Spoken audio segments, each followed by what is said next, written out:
So this is an interview with a difference. On the basis that a picture's worth 1,000 words, what I did was ask Bill and Melinda to dig out from their archive some images that would help explain some of what they've done and do a few things that way. So we're going to start here. Melinda, when and where was this, and who is that handsome man next to you? With those big glasses, huh? This is in Africa, our very first trip, the first time either of us had ever been to Africa in the fall of 1993. We were already engaged to be married. We married a few months later. And this is the trip where we really went to see the animals and to see the savannah. It was incredible. Bill had never taken that much time off from work. But what really touched us actually were the people. And the extreme poverty. We started asking ourselves questions. Does it have to be like this? And at the end of the trip, we went out to Zanzibar and took some time to walk on the beach, which is something we'd done a lot while we were dating. And we'd already been talking about during that time that the wealth that had come from Microsoft would be given back to society. But it was really on that beach walk that we started to talk about, well, what might we do and how might we go about it? So given that this vacation led to the creation of the world's biggest private foundation. It's pretty expensive as vacations go. I guess so. We enjoyed it. Which of you was the key instigator here? Or was it symmetrical? Well, I think we were excited that there'd be a phase of our life where we'd get to work together and figure out how to give this money back. At this stage, we were talking about the poorest and what could you have a big impact on them? Were there things that weren't being done? There was a lot we didn't know. Our naivete is pretty incredible when we look back on it. But we had a certain enthusiasm that would be the phase, the post-Microsoft phase would be our philanthropic partnership. Yeah, which Bill always thought was going to come after he was 60. So he hasn't quite hit 60 yet. So some things change along the way. Oh, so it started there, but it got accelerated. That was 93, and then it was 97 really before the foundation itself started. Yeah, in 97 we read an article about diarrheal diseases killing so many kids around the world, and we kept saying to ourselves, well, that can't be. In the US, you just go down to the drugstore. And so we started gathering scientists and started learning about population, learning about vaccines, learning about what had worked and what had failed. And that's really when we got going, was in late 1988, 1999. So you've got a big pot of money and a world full of so many different issues. How on earth do you decide what to focus on? Well, we decided that we'd pick two causes, whatever the biggest inequity was globally. And there we looked at children dying, children not having enough nutrition to ever develop, and countries that were really stuck because with that level of death, and parents would have so many kids that they'd get huge population growth, and that the kids were so sick that they really couldn't be educated and lift themselves up. So that was our global thing. And then in the US, both of us had amazing educations, and we saw that as the way that the U.S. could live up to its promise of equal opportunity is by having a phenomenal education system. And the more we learned, the more we realized that we're not really fulfilling that promise. And so we picked those two things, and everything the foundation does are focused there. So I asked each of you to pick an image that you like that illustrates your work, and Melinda, this was what you picked. Yeah. What's this about? So one of the things I love to do when I travel is to go out to the rural areas and talk to the women, whether it's Bangladesh, India, lots of countries in Africa, and I go in as a Western woman without a name. I don't tell them, who I am, pair of khakis, and I kept hearing from women over and over and over the more I traveled of, I want to be able to use this shot. I would be there to talk to them about childhood vaccines, and they would bring the conversation around to, but what about the shot I get, which is an injection they were getting called Depo-Provera, which is a contraceptive. And I would come back and talk to global health experts, and they'd say, oh no, contraceptives are stocked in the developing world. Well, you had to dig deeper into the reports, and this is what the team came to me with, which is to have the #1 thing that women tell you in Africa they want to use stocked out more than 200 days a year explains why women were saying to me, I walked 10 kilometers without my husband knowing it, and I got to the clinic and there was nothing there. And so condoms were stocked in Africa because of all the AIDS work that the US and others supported. But women will tell you over and over again, I can't negotiate a condom with my husband. I'm either suggesting he has AIDS or I have AIDS. And I need that tool because then I can space the births of my children and I can feed them and have a chance of educating them. Melinda, you're Roman Catholic, and you've often been embroiled in controversy over this issue and on the abortion question, on both sides, really. How do you navigate that? Yeah, so I think that's a really important point, which is we had backed away from contraceptives as a global community. We knew that 210 million women were saying they wanted access to contraceptives, even the contraceptives we have here in the United States. And we weren't providing them because of the political controversy in our country. And to me, that was just a crime. And I kept looking around trying to find the person that would get this back on the global stage. And I finally realized I just had to do it. And even though I'm Catholic, I believe in contraceptives, just like most of the Catholic women in the United States who report using contraceptives. And I shouldn't let that controversy be the thing that holds us back. We used to have consensus in the United States around contraceptives. And so we got back to that global consensus and actually raised $2.6 billion around exactly this issue for women.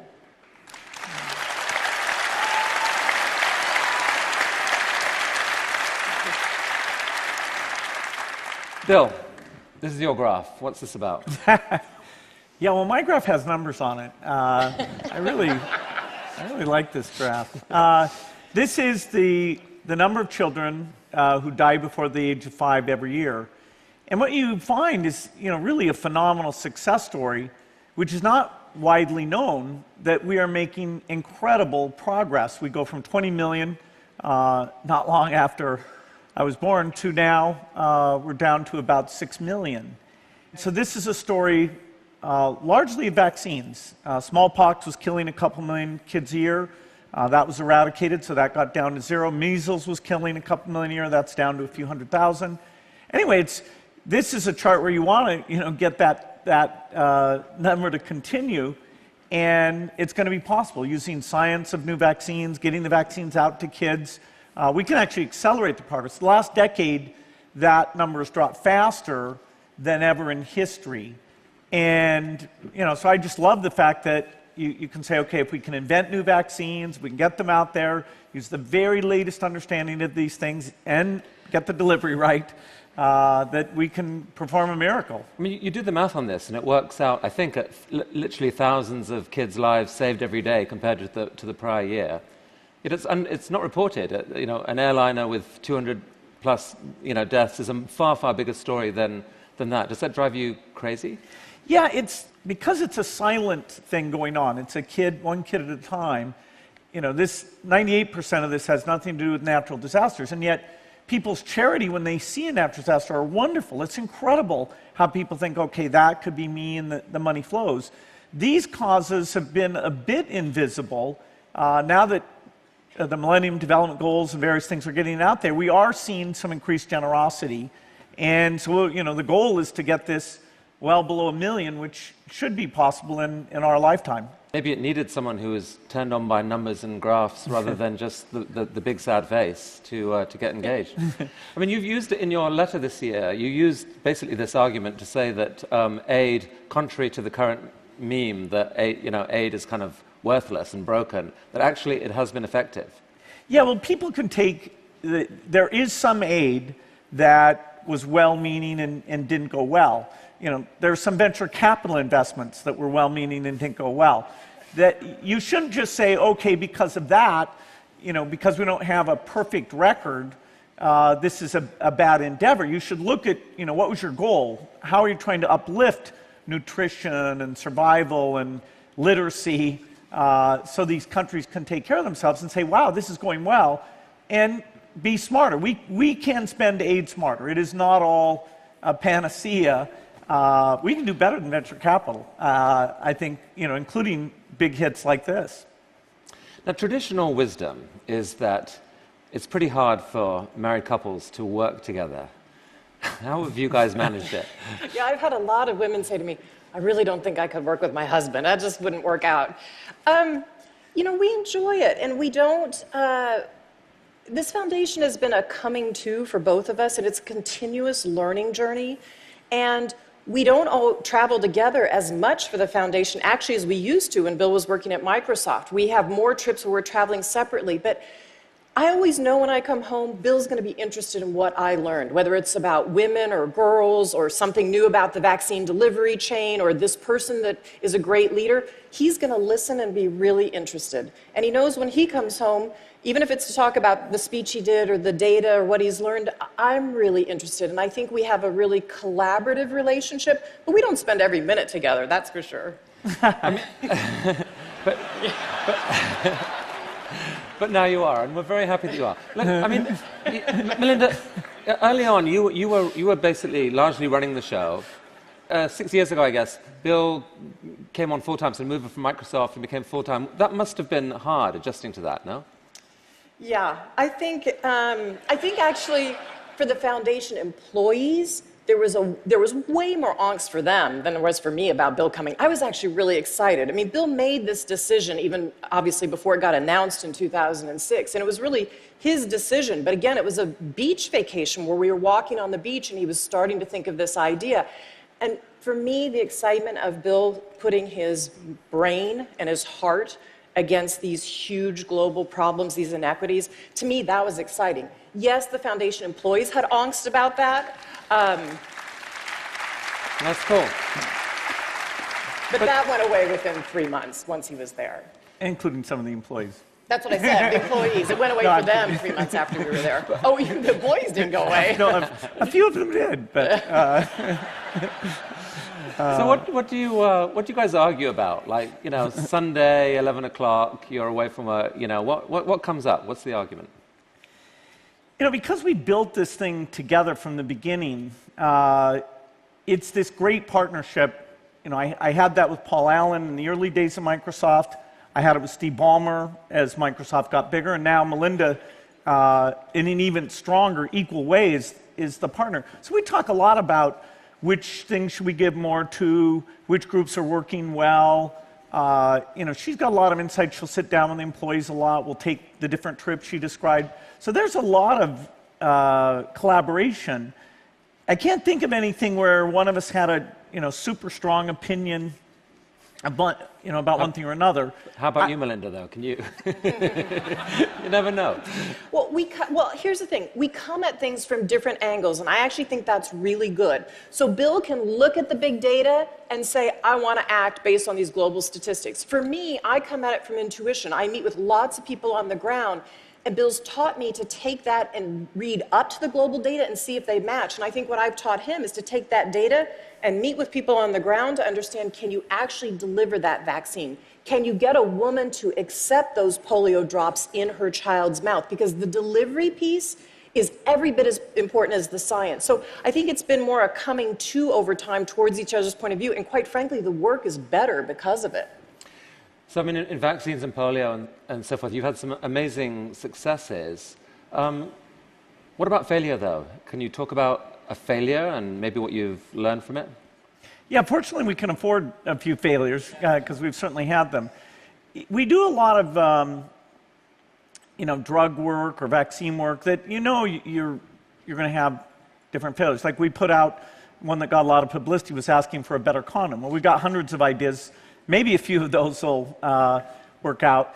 We were very naive, certainly I was, about a drug for a disease in India, visceral leishmaniasis, that I thought once we got this drug, we can just go wipe out the disease. Well, it turns out it took an injection every day for 10 days. It took 3 more years to get it than we expected, and then there was no way it was going to get out there.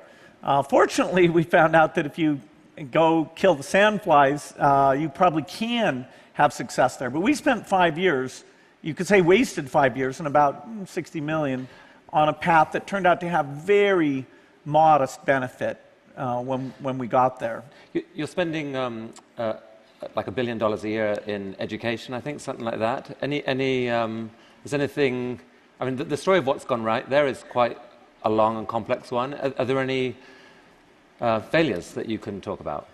Well, I would say a huge lesson for us out of the early work is we thought that these small schools were the answer. And small schools definitely help. They bring down the dropout rate. They have less violence and crime in those schools. But the thing that we learned from that work and what turned out to be the fundamental key is a great teacher in front of the classroom. If you don't have an effective teacher in the front of the classroom, I don't care how big or small the building is, you're not going to change the trajectory of whether that student will be ready for college. So, Melinda, this is you and your eldest daughter, Jen. Yeah. And just taken about 3 weeks ago, I think, 3 or 4 weeks ago. Where was this? So we went to Tanzania. Jen's been to Tanzania. All our kids have been to Africa, quite a bit, actually. And we did something very different, which is we decided to go spend 2 nights and 3 days with a family. Anna and Sanari are the parents. They invited us to come and stay in their boma. Actually, the goats had been there, I think, living in that particular little hut on their little compound before we got there. And we stayed with their family, and we really, really learned what life is like in rural Tanzania. And the difference between just going and visiting for half a day or 3/4 of a day versus staying overnight was profound. And so let me just give you one explanation of that. They had 6 children, and as I talked to Anna in the kitchen, we cooked for about 5 hours in the cooking hut that day. And as I talked to her, she had absolutely planned and spaced with her husband the births of their children. It was a very loving relationship. This was a Maasai warrior and his wife, but they had decided to get married. They clearly had respect and love in the relationship. Their children, their 6 children, the 2 in the middle were twins, 13, a boy and a girl named Grace. And when we go out to chop wood and do all the things that Grace and her mother would do, Grace was not a child, she was an adolescent, but she wasn't an adult. She was very, very shy. So she kept wanting to talk to me and Jen. We kept trying to engage her, but she was shy.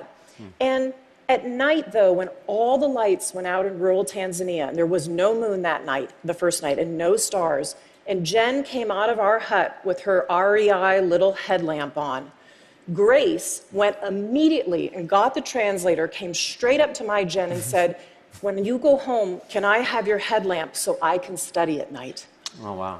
And her dad had told me how afraid he was that unlike the son who'd passed his secondary exams, because of her chores, she'd not done so well and wasn't in the government school yet. He said, "I don't know how I'm going to pay for her education. I can't pay for private school, and she may end up on this farm like my wife." So they know the difference that an education can make in a huge, profound way. I mean, this is another pic of your other 2 kids, Rory and Phoebe, along with Paul Farmer.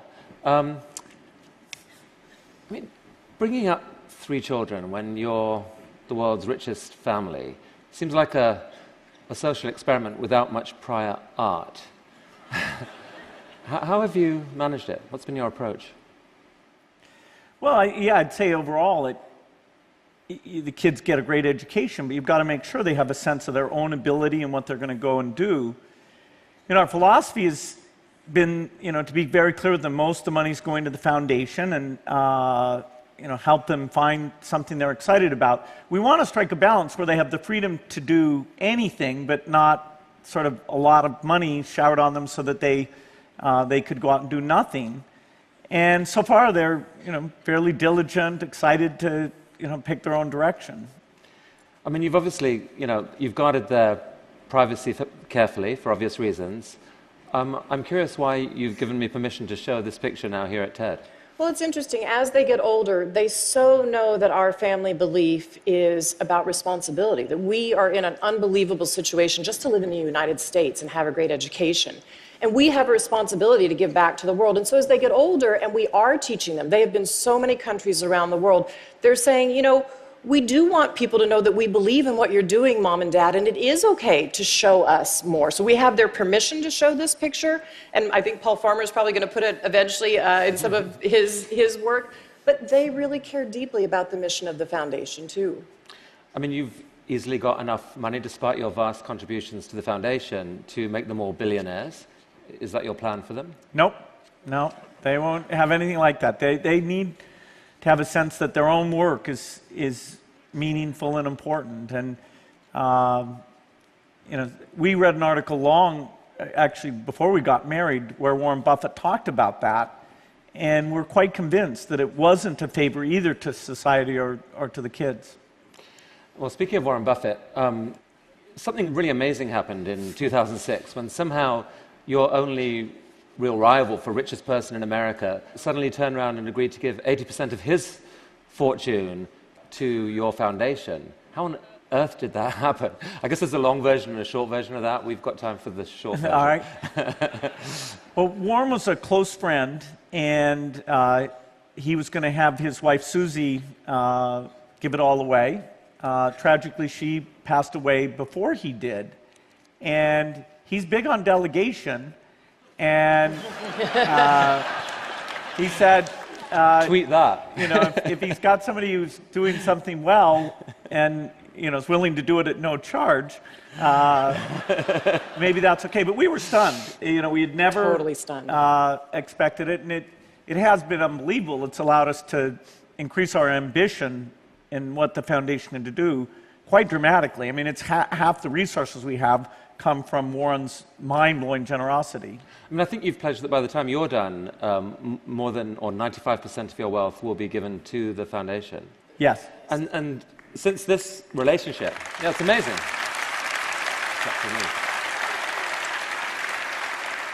And recently, you and Warren have been going around trying to persuade other billionaires and successful people to pledge to give, what, more than half of their assets for philanthropy. How is that going? Well, we've got about 120 people who've now taken this giving pledge. The thing that's great is that we get together yearly and talk about, okay, do you hire staff? What do you give to them? We're not trying to homogenize it. I mean, the beauty of philanthropy is this mind-blowing diversity. People give to some things, we look and go, wow. But that's great. That's the role of philanthropy, is to pick different approaches, you know, including even in one space like education. We need more experimentation. But it's been wonderful meeting those people, sharing their journey to philanthropy, how they involve their kids where they're doing it differently. And it's been way more successful than we expected. Now it looks like it'll just keep growing in size in the years ahead. Well, sorry, go on. Having people see that other people are making change with philanthropy. I mean, these are people who have created their own businesses, put their own ingenuity behind incredible ideas. If they put their ideas and their brain behind philanthropy, they can change the world. And they start to see others doing it and saying, wow, I want to do that with my own money. And to me, that's the piece that's incredible. It seems to me it's really hard for some people to figure out even how to remotely spend that much money on something else. I mean, there are probably some billionaires in the room and certainly some successful people. I'm curious, can you make the pitch? What's the pitch? Well, it's the most fulfilling thing we've ever done. And, you know, you can't take it with you. And if it's not good for your kids, you know, then let's get together and brainstorm about, you know, what can be done. The world is a far better place because of the philanthropists of the past. And the U.S. tradition here, which is the strongest, is the envy of the world. And part of the reason I'm so optimistic is because I do think philanthropy is going to grow and take some of these things government's just not good at working on and discovering and shine some light in the right direction. The world's got this terrible growing inequality problem that seems structural.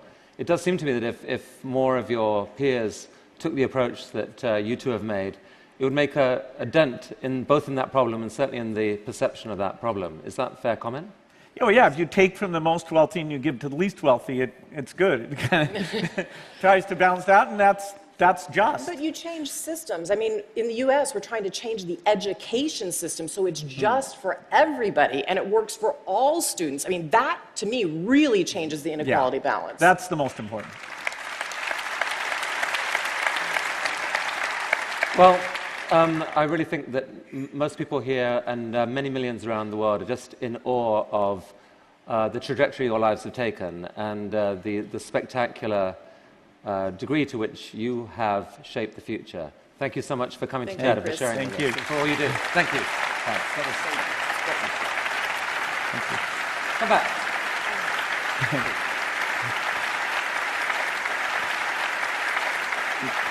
Thank you. Thank you very much.